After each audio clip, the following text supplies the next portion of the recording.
Hello guys, I am Shubham tutorials. इस video में हम लॉर्ड स्कोर के पीवाईक्यू सॉल्व करेंगे।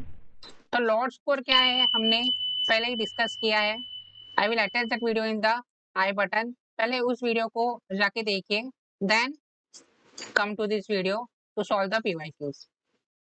अ LOD score of 3 represents recombination frequency, that is okay, the lord score of 3000 times होता है। Okay, also एक trick है यहाँ पे, 3 मतलब 3 zeros, ओके, 2 मतलब 2 zeros एंड 1 मतलब 1 zero। ऐसे आप याद रख सकते हो। Second question, see the pedigree shown below depict that individual 1 is heterozygous for a dominant disease allele D and molecular marker M1 M2। मतलब ये heterozygous है, see we can see here DD M1 M2 heterozygous condition and ये recessive है, okay, normal है। So we can से जो D है and M1 है, this are link to disease, right? Okay, now let's see the options. The two loci DD and M1 M2 appear to be linked. Yes, correct हो सकता है। Let's see the other option. Recombination frequency between the two loci is 20%. Okay, अभी हमें recombination frequency के बारे में नहीं पता, ठीक है। Let's see the next statement. If the LOD score comes out to be 3, then it ensures that two loci are independently assorting. So this is a wrong statement, C wrong है।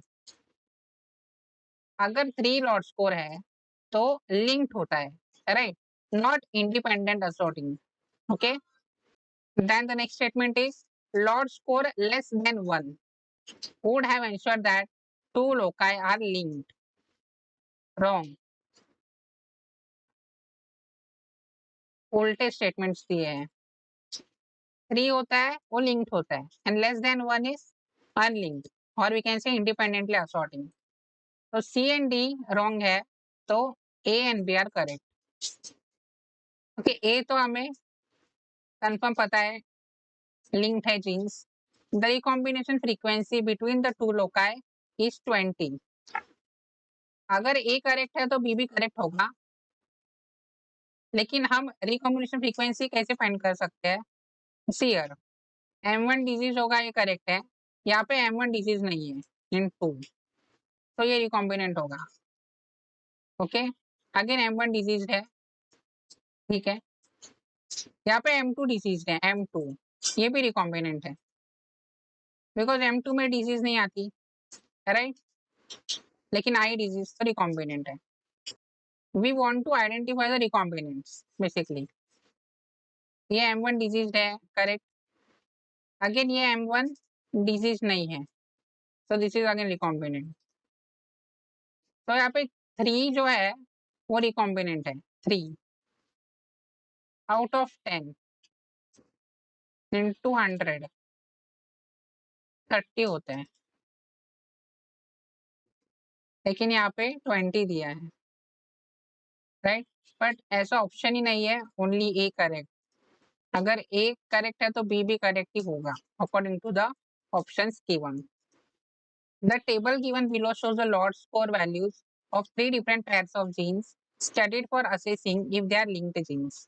Lord score 1, 2 and 3 for the gene pair 1, 2, 3.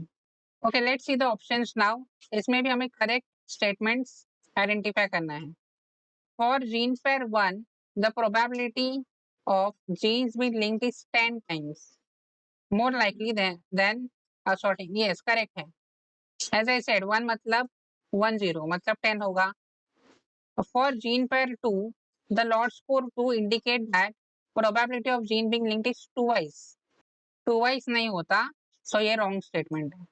B अगर wrong है तो 2 and 4 wrong होगा, right? Next statement, gene pair of pair 1 and 2 can both be considered as linked, while the gene pair of 3 exhibit independent assortment. Wrong. Gene 3 linked होता है, right, gene 3 complete link, यहाँ पे दिया है independent assortment, wrong. The gene of pair 3 can be considered as link, yes correct है। So A and D are correct, option number 3। So इतनी PYQs आए हैं अभी तक लॉर्ड स्कोर के बारे में। This is a new topic basically. First LOD score का वीडियो देखिए and then come to this questions. So that's it for this video. I hope this video helps you. If you find this video helpful, do let us know in the comment section. Like this video, share this video with your friends, subscribe to the channel, and stay tuned for the upcoming videos. Thank you.